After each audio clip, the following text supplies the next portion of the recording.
দেখুন, তৃণমূল কংগ্রেস এমন একটা দল, ধরুন 15ই আগস্ট কি 26শে জানুয়ারি, গোটা পশ্চিমবাংলা আমরা দেখি বড় বড় মমতা ব্যানার্জির কাট আউট। মমতা ব্যানার্জির একদম পায়ের তলায় হাওয়াই চটির গায়ে হেলান দিয়ে রাখা আছে একটা নেতাজি কি একটা গান্ধীজি, এবং সেখানে স্বাধীনতা সংগ্রামী 15ই আগস্ট পালন করা হচ্ছে, সেখানে মালা দিয়ে। মমতা ব্যানার্জির হাওয়াই চটির ওপর যারা নেতাজিকে গান্ধীজিকে রাখে, তাদের কাছ থেকে আমাদেরকে ছবি নিয়ে রাজনীতি শিখতে হবে। বাংলায় যেরকম ক্ষুদিরাম বোস হতে পারেন, তেমনই শ্রীচৈতন্যদেব হতে পারেন, তেমনই বিদ্যাসাগর রাজা রামমোহন রায় হতে পারেন, রামকৃষ্ণ পরমহংসদেব হতে পারেন। বাংলার সত্যিকারের প্রগতিশীল মানুষ যারা, বাংলার এই প্রগতিশীলতার ধারা বাংলায় আজকের তারিখে বামপন্থীরাই বহন করে এসছে।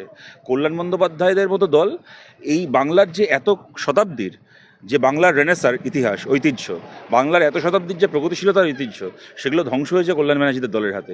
ওদের কাছ থেকে ছবির রাজনীতি শিখবো না। খালি কল্যাণ ব্যানার্জির বোঝার সুবিধার জন্য এটুকু বলে দিচ্ছি, আমাদের সম্মেলনে লেনিনের ছবি কি রামকৃষ্ণ পরমহংসদেবের ছবি, কোনো ছবি চিটফান্ডের টাকায় ছাপানো হয়নি।